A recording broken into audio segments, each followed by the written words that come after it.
There is a new Magic Lantern build out for the Canon EOS M, and let me tell you, it's the best one I've used by far. Stay tuned.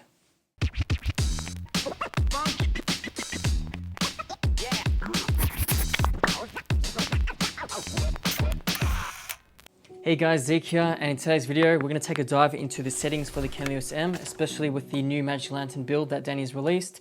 And I just want to say a big thanks to you guys, you developers out there, for really making this camera powerful. I took the EOS M out the other day with this build. I just wanted to test the reliability of it, and I have to say I'm just extremely impressed. Here is some footage I shot with the Sigma 31.4 and the Canon EOS M and the Moza Aircross gimbal. You can see that it produces a stunning footage, really cinematic. There's no stabilization done in post and very minimal editing. Alright, so the new addition to this build is that there is an SD overclock hack. So if you have a card that stops recording or that's not reliable, select either of the first two options and that should boost the performance of your SD card to get better recording time in all the modes. Don't select the last one, it says if you feel lucky. I tried it and I definitely wasn't lucky. If you're lucky, leave a comment below and just let me know how it went for you. Now you have to ask yourself one question. Do I feel lucky? Moving right along, you can download my build in the description below. I'll leave it on the Google Drive, and I've placed a PDF file which explains the different custom modes, what they're for, and just the settings that will work great for them. Now also in this build, I've enabled a false color toggle button. So if you press the info in the HD mode, you can toggle between false color and the normal live view with just a click of a button. So I think that's really helpful for exposure, getting the best exposure out of this camera. Now if you see the blue colors, that means you're crushing the blacks or the shadows. And if you see the red and yellow, that means you're clipping the highlights. So if you want to toggle between false color and just the normal live view, just click the info button and it's all there for you. Alright, so that's enough from me. Let's go ahead and take a deeper look at the Canon EOS M settings and Magic Lantern RAW. Alright guys, so here I have the awesome Canon EOS M, and I'm going to hold the trash can button, and that's going to take me to my custom modes. So over here you have 5 custom modes. On the first one I've set that to HD 1080p. I think that's just a good way to start. And then you've got your raw resolution 1736 by 976. It's continuous recording. So for all of you who ask, can you record continuous? Yes, you can. Shutter lock is on just in case I accidentally bump something and it changes my shutter. Shutter lock on will prevent my shutter from changing. Sound recording. Customized buttons. So here you can set ×3 crop toggle by clicking set, and that will add an extra ×3 crop factor. Focus aid I don't use. Gain, I like to set that to aperture only because ISO I always leave it at 100. So if you ever find that you can't change your ISO, it's because of this. So just change that to off or aperture only. Drop down list is tap display. So if you click tap, you can access the presets more quickly. So 5K anamorphic, 2.5K, and all these other ones. I actually really love this 5K anamorphic FLV, which is full live view. Definitely use that one if you're going to check 5K anamorphic. Now down towards here you got this new thing. This is the SD overclock.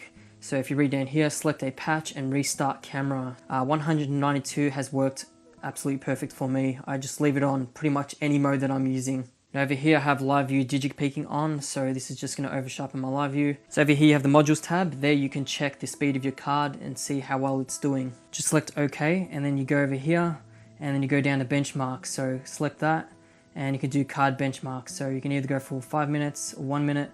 Now if you go to the prefs options, you go down here, live presets. You can change each live view to have different presets. So if I press info, I've set that to false color. So having this false color toggle thing, I think is the best thing I've ever done for the Canon EOS M in terms of exposure. It's just quick and I can see what's happening right in front of me.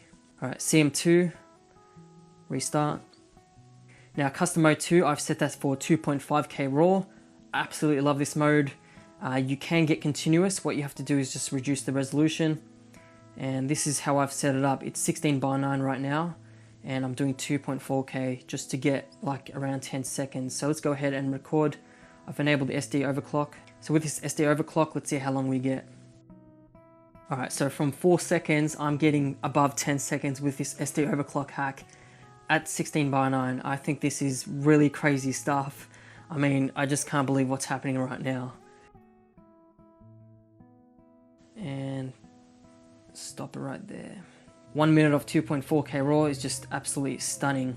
So bit depth I've set to 10 bit. This also allows more record time. You definitely want to enable that when you're shooting, high FPS or high resolutions. So there you go, 16:9. I've been able to capture 1 minute or more. Now if you guys want continuous RAW, it's now achievable thanks to SD overclock. Just go ahead and reduce your aspect ratio to 2.20:1 or 2.35:1, and you've got 2.4K continuous RAW, and you've even got 2.5K continuous RAW. So really crazy stuff here. The SD overclock hack works really well. This is the best build I've used for the Canon EOS M. Alright, moving along, custom mode 3. Now for custom mode 3, you can see that it looks a bit anamorphic, and that's because I'm shooting in the anamorphic mode. Now you don't need anamorphic glass for this, it just replicates the anamorphic look in camera. It does this stretch for you. So if you press info, it changes between the live view and what you're actually going to record. So this is exactly what you're going to get out of your footage. This live view just helps you to get non-stutter image, whereas the actual preview of what you're getting is a bit jittery and not what I recommend when you're recording. So this is just to see what you're getting, and this is where I'd record in real time. So when I'm in 5K anamorphic, you can see the resolution is 1736 by 2928, but when you stretch it out in MLV app, you get the full 5K resolution.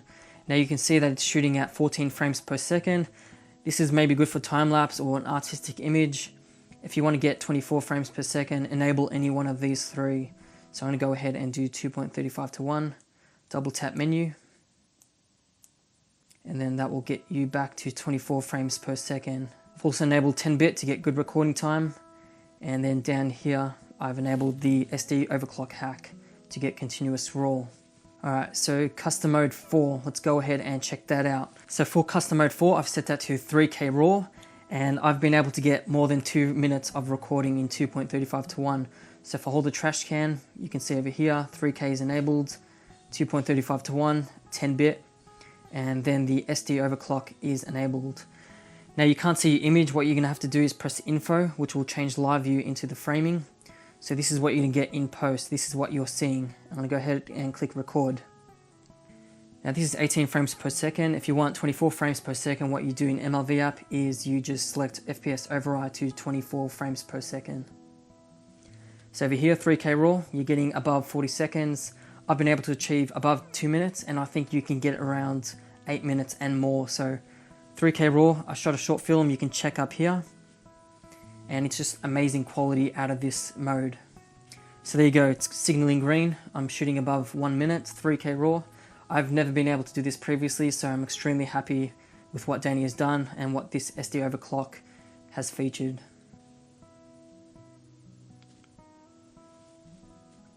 Alright, the last and final is custom mode 5, and this is going to get you the 5K or 4K time-lapse mode. So select custom mode 5 and then restart your camera.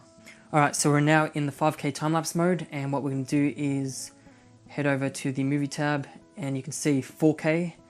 It's set to 2.35:1, 10-bit, and that's at 8 frames per second. If you want less for time-lapse, all you do is select presets and select 4K time-lapse to whatever you want. I like to do 5K 2 FPS.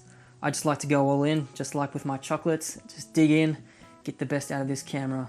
And then you adjust your resolution to 5K. Alright, so here we have our 5K resolution. Just click menu, and then it will take you back to the live view. Now as you can see in the live view, you can't see much. That's because you're shooting at extremely high resolution.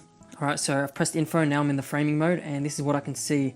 So in this framing mode, you want to set your focus on either the sky or whatever you're shooting with time-lapse. Once you set your focus, click info, and then just hit the record button.